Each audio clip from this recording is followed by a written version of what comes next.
तो अब हम लोग जानेंगे what is zeroth law. Zeroth law क्या है इसको हम लोग समझते हैं। अब जीरोथ लॉ का स्टेटमेंट क्या है पहले वो जान लेते हैं। तो ये बोलता है कि if we have a two body, ठीक है, body A and body B, and both bodies are thermal equilibrium, these two bodies are thermal equilibrium with third body which is body C,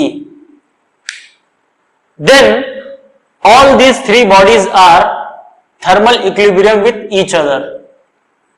तो इससे क्या होगा, इससे ये हो जाएगा कि ये जो बॉडी ए है इसका टेम्परेचर मैं कंसीडर करता हूं कि TA है, बॉडी बी का temperature TB and body C का टेम्परेचर TC।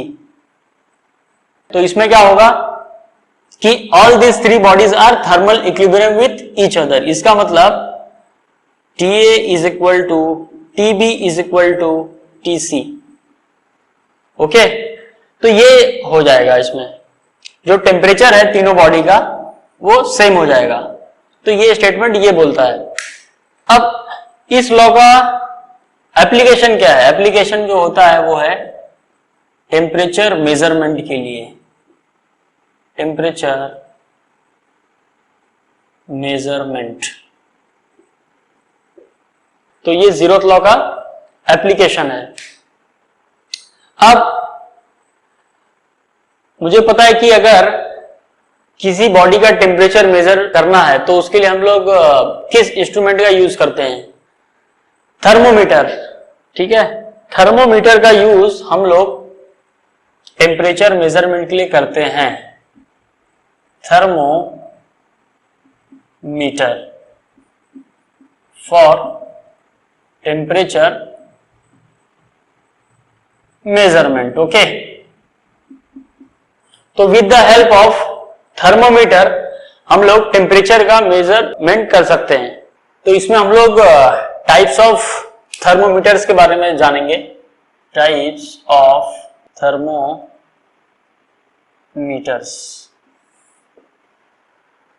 तो कौन कौन से थर्मोमीटर्स के टाइप हैं वो देख लेते हैं। तो इसमें जो सबसे पहला है वो है रेजिस्टेंस थर्मोमीटर। तो नाम से ही पता चल रहा है कि इसमें रेजिस्टेंस से रिलेटेड कुछ ना कुछ कंसेप्ट यूज हुआ होगा। तो क्या कंसेप्ट है वो हम लोग देखते हैं अभी। इसमें क्या होता है कि कोई बॉडी है, सपोज, ओके, ये मेरा कोई बॉडी है और इसका मुझे क्या फाइंड करना है? टेम्परेचर। तो उसमें मैं क्या करूंगा, मैं इस रेजिस्टेंस थर्मोमीटर को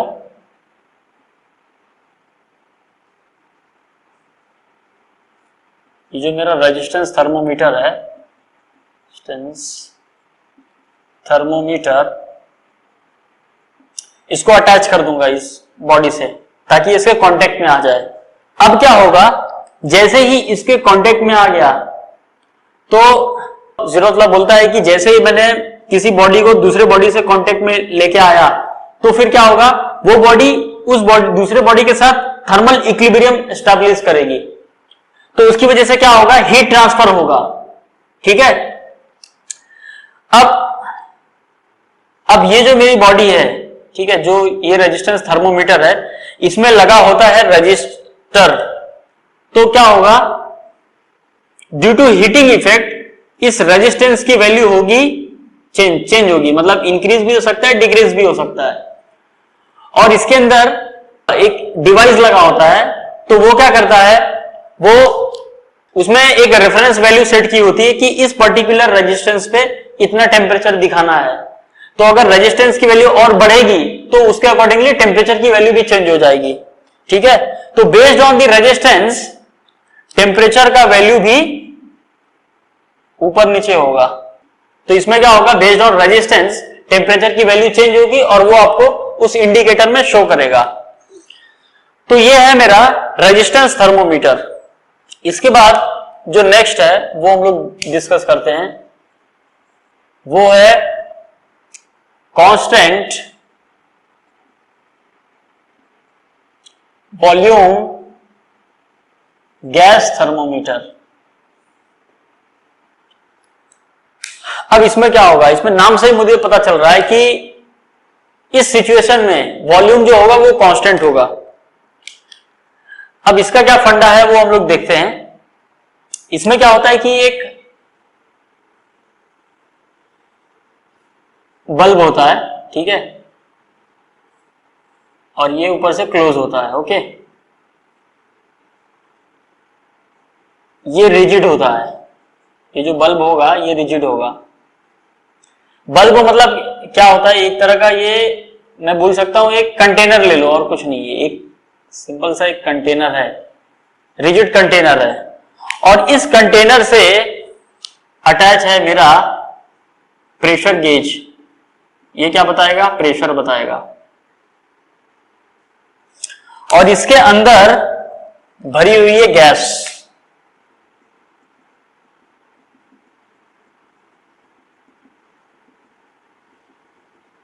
ठीक है, अंदर क्या भरा हुआ, गैस। अब इसमें क्या होता है कि बेस्ड ऑन हीटिंग और कूलिंग इस गैस का प्रेशर चेंज होता है। वॉल्यूम चेंज हो पाएगा क्या, नहीं, क्यों, क्योंकि ये रिजिड कंटेनर है। अब इसका ना तो ये कॉन्ट्रैक्ट होगा ना तो एक्सपांड होगा। तो अगर मैं हीटिंग इसको दूंगा या कूलिंग करूंगा तो उसकी वजह से प्रेशर जो है वो कम ज्यादा होगा। तो इसमें क्या हो रहा है कि प्रेशर जो है वो ज्यादा हो रहा है या कम हो रहा है, वो चेंज होगा। और उसकी वजह से क्या हो रहा है, उसकी वजह से टेम्परेचर भी कम ज्यादा होगा। यही इसका प्रिंसिपल है। इसमें क्या होता है कि बेस्ड ऑन दी प्रेशर की वैल्यू टेम्परेचर चेंज होगा और वो मुझे शो करेगा उसमें इंडिकेटर में। और दूसरा ये भी चीज है कि अगर pressure is directly proportional to temperature तो अब क्या होगा, P1 by P2 is equal to T1 by T2। मतलब अगर P1 है तो T1 होगा और अगर यहां पे P2 है तो यहां पे T2 होगा। और फिर मैंने दोनों का रेशो ले लिया है तो ये मुझे मिल गया। तो अगर ये मेरा रेफरेंस पॉइंट है, ठीक है, मान लो ये प्रेशर पे टेम्परेचर मुझे पता है और बाद में मुझे ये प्रेशर मिल गया, तो फिर मैं ये केस में जो टेम्परेचर होगा वो इजीली फाइंड कर सकता हूं। ओके, तो यही है मेरा कांस्टेंट वॉल्यूम गैस थर्मोमीटर। अब आगे का देखते हैं, नेक्स्ट क्या है। नेक्स्ट जो है वो है कांस्टेंट प्रेशर गैस थर्मोमीटर। अब इसमें क्या होगा,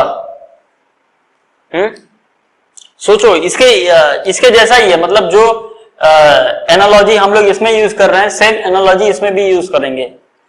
तो क्या एनालॉजी है वो हम लोग इसमें जानते हैं। एक सिलेंडर है और ये है मेरा पिस्टन, ठीक है। अब इस पिस्टन के अंदर भरा हुआ है गैस, ये है मेरा गैस। क्या है, गैस। बाहर एटमॉस्फेयर में क्या एक्ट हो रहा है, वहां पे एक्ट हो रहा है एटमॉस्फेरिक प्रेशर।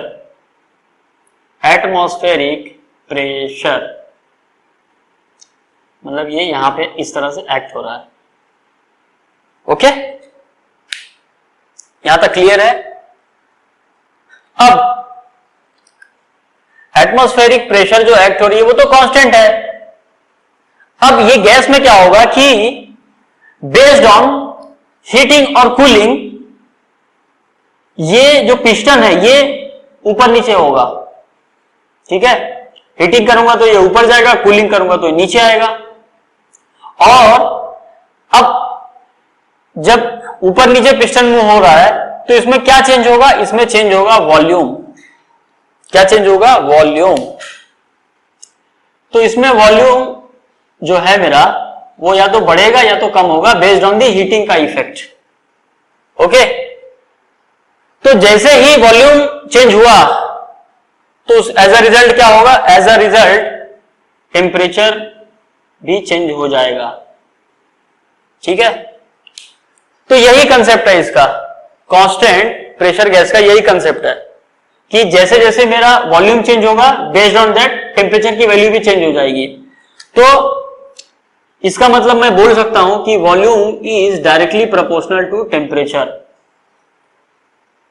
तो अगर डायरेक्टली प्रोपोर्शनल है तो क्या मैं ये लिख सकता हूं कि V1 by V2 is equal to T1 by T2? क्या मैं लिख सकता हूं? यस, मैं लिख सकता हूं। अब इस केस में भी यही होने वाला है। क्या होगा कि V2 एक आपको रेफरेंस दिया रहेगा, कोई भी डिवाइस हो उसमें एक रेफरेंस पॉइंट सेट किया होता है। इसमें क्या होगा, इसमें V2 पे एट पर्टिकुलर वॉल्यूम पे मुझे ये टेम्परेचर सेट किया होगा। तो ये मुझे पता है, ये दोनों पता है।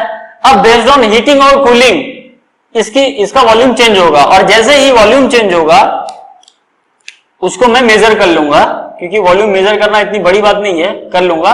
और जैसे ही इस इक्वेशन में मैं इसको पुट करूंगा, मुझे इजीली मैं इस टेम्परेचर को फाइंड कर सकता हूं। तो यही है मेरे टाइप्स ऑफ थर्मोमीटर्स, जिसमें डिफरेंट कंसेप्ट यूज किए जाते हैं फॉर द टेम्परेचर मेजरमेंट। अब ये हो सकता है कि मेजॉरिटी, वैसे आज के टाइम में अगर हम लोग देखें तो डिजिटल थर्मोमीटर्स का यूज किया जाता है। ठीक है, उसमें सेंसर्स लगे होते हैं, किसी में थर्मोकपल्स भी लगे होते हैं। तो उसका यूज करके टेम्परेचर मेजरमेंट किया जाता है। और ये जो मैंने बताया, ये कैसा, ये कॉलेज में एक्सपेरिमेंट में भी सिखाया जाता होगा, बट नाउअडेज प्रैक्टिकली ये सब चीजें उतना यूज नहीं होती। क्यों? क्योंकि ये बल्की डिवाइस है। ठीक है, ये सब बल्की डिवाइस है, इसका उतना ज्यादा यूज नहीं होता है। क्योंकि आपने देखा होगा, अगर आप कहीं क्लिनिक में जाते हैं, किसी डॉक्टर के पास, किसी हॉस्पिटल में जाते हैं, तो वहां पे उनके पास डिजिटल थर्मोमीटर होता है। वो यहाँ पे नीचे जवान के नीचे जो है उसको रखते हैं, और फिर with in a few seconds वो उसमें शो करता है। ठीक है, तो ये जो है ये बेसिक है। ठीक है, ये आपको मतलब पता होना चाहिए कि किस बेस पे क्या होने वाला है, कैसे टेम्परेचर शो करता है, फंडामेंटल क्या क्या कंसेप्ट इसमें लगते हैं। तो ये सब चीजें हमने इसमें डिस्कस की। ओके।